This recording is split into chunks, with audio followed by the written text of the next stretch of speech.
Let's look and listen and see if Saudia will use the reversers, and if they do, if some spray... Hey? Oh?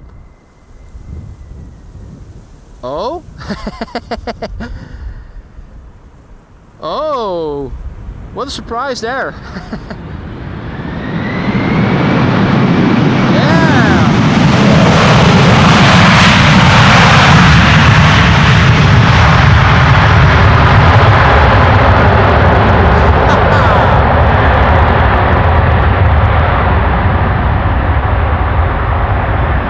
Holy shizzle!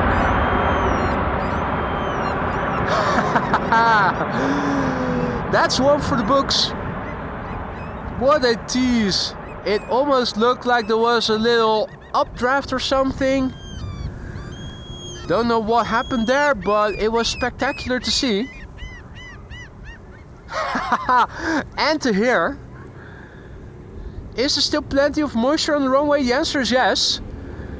What an epic landing that was. Wow.